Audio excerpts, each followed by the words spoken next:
Okay mga bossing, ayan. So magandang araw sa inyo. So for today's video natin mga bossing, ayan. So mag-i-install tayo ng auxiliary light ni Motopax dito sa Barako 175 na merong sedchar. Ang dami-dami na rin niya nagre-request. Nagawa ko naman daw ng tutorial kung paano to i-install sa ating mga unit na merong relay. So dito nga mga bossing, ay nilagyan na natin ng wiring ang ating Motopax. So yung Motopax natin mga bossing ay meron tong apat na wiring. So meron siyang yellow, meron siyang red, meron siyang white at meron siyang black. So etong black mga bossing kaya inilabas ko na dito ay magba-body ground na lang tayo. Para tatlong wire na lang mga bossing yung pagagapangin natin para naman hindi masyado maaksaya sa wire. Ali dito ka mga bossing ay isang kulay nga ng wire ang ating meron dito sa shop. So pansariling unit naman to mga bossing kaya okay lang. So ang gagawin lang po natin is tandaan lang po ninyo kung ano yung mga kulay na sasabihin ko para magasundan po ninyo yung ating magiging wiring dito sa ating unit. At dito nga natin mga bossing mounting itong ating Motopax. So naglagay nga tayo dito ng side mirror mount para dito na lang tayo naglagay ng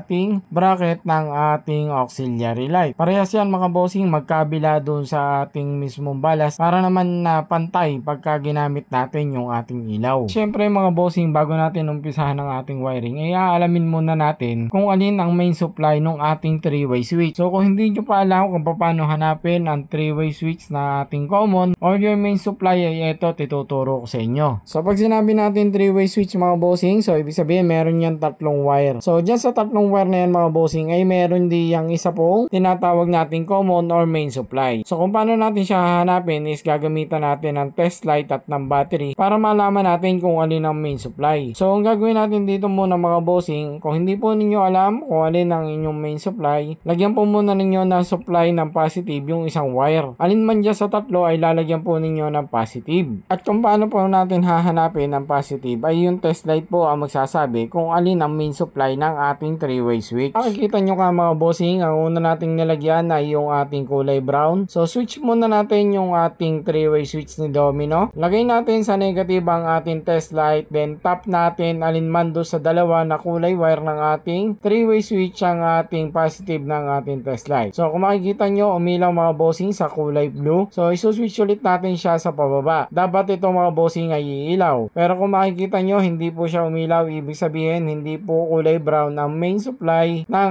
ating 3-way switch. Sunod naman natin gagawin mga bossing ay syempre ililipat naman natin yung positive supply dun sa ating kulay blue. At same procedure lang din, ganun din po yung gagawin natin. Nalagyan na natin ng positive yung ating kulay blue. Gawin natin, switch ulit natin yung ating domino switch. Tap ulit natin yung positive ng ating test light sa ating kulay black. So wala. Lagay ulit natin dun sa ating kulay brown. Ayan. So kung makikita nyo umilaw dun sa kulay brown, switch ulit natin mga bossing pababa naman. Dapat umilaw yung kulay black.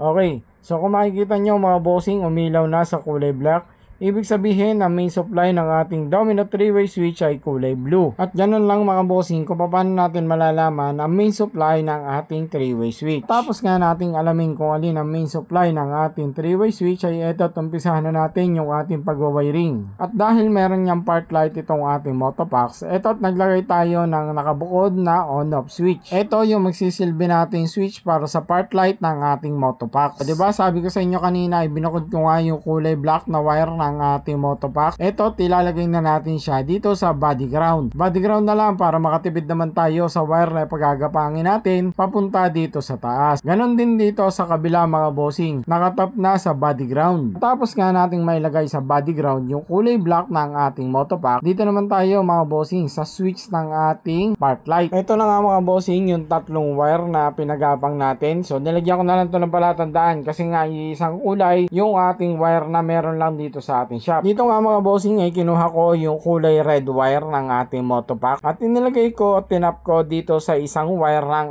ating on-off switch. Kulay red wire mga bossing yung itatap po ninyo dahil yun po yung part light ng ating Motopax. At dahil yung ating on-off switch, diba, dalawa yon. So yung isang wire ng ating on-off switch ilalagay po natin sa power supply. Yung power supply na sinasabi ko is yung accessories wire ng ating unit. Accessories wire ng Kawasaki Barako mga bossing ay kulay brown. Kahit anong kulay brown mga bossing na makikita nyo dyan sa headlight natin, yan po ay accessories wire. Okay? So dito testingin na natin kung gagana na yung ating part light. So tingnan natin, gaganahin natin yung ating on at ayan, kita nyo mga bossing.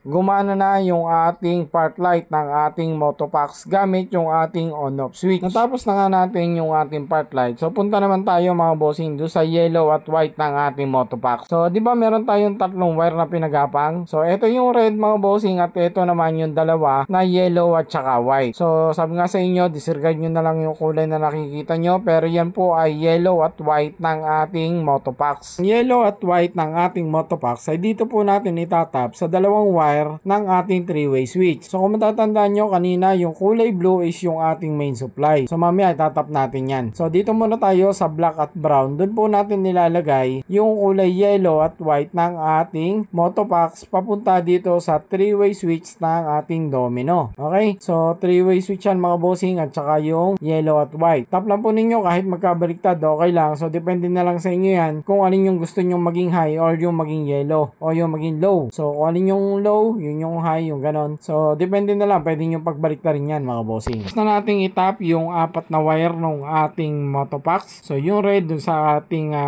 part light na inilagay natin sa ating on-off switch. Yung tatlong wire naman mga bossing, ayan. So, di ba yung isang wire is doon para sa negative. Yung dalawang yellow at saka white para dito sa ating 3-way switch. At dito naman tayo mga bossing sa kulay blue ng ating 3-way switch. Dito naman po ninyo itatap yan sa number 87 ng ating horn relay. Horn relay naman mga bossing, pwede po kayong gumamit dito ng 4 pin o di kaya naman na 5 pin. So, 4 pin okay na yun. So, yung number 87, doon nyo ilalagay yung kulay blue ng ating 3-way switch. Okay? So, yung supply kasi, yan yung magsusupply sa ating 3-way switch. And sunod naman natin mga bossing is yung ating number 30. So, yung number 30 natin mga bossing, so, diretso po yan sa positive. So, para hindi na humaba yung wiring na ating pagagapangin, dito na lang tayo kukuha mga bossing ng supply sa socket ng ating susian. So, yung socket ng ating susian mga bossing is dalawang wire po yan. Yung isang wire is para sa ating positive supply, direct positive, yung kulay white. Yung kulay brown naman is para dun sa accessories wire. So, ang gagawin ko na lang dito mga bossing para hindi mahaba yung wire. Yung number 30, then dito ko po ilalagay sa kulay white wire ng ating harness. Okay? Galing po yan dun sa battery na merong fuse. Okay? So, yan yung nagsusupply sa kabuuan ng ating motor. Then, yung kulay brown naman mga bossing, yan naman yung tinatawag nating accessories wire. So, yung number 85 ng ating horn relay ay dito po natin itatap at ilalagay sa accessories wire. Kulay brown mga bossing, nakatap na yan. Naman mga bossing, na kapag isinusi natin yung ating motor, ay yan ang magsusupply sa kabuuan ng ating unit. Okay? So, next naman natin is yung ating number 86. Dito naman po natin siya itinap sa negative. Okay? So, yung negative ng ating barako is black na may lining na yellow. So, pwede rin po kayong mag-tap dito sa negative body ground. Okay? So, dito malapit lang naman. So, doon ko na lang inilagay sa black na may lining na yellow. Okay? So, tapos na nating wiring yung ating horn relay. Eto at mga bossing, testingin na natin.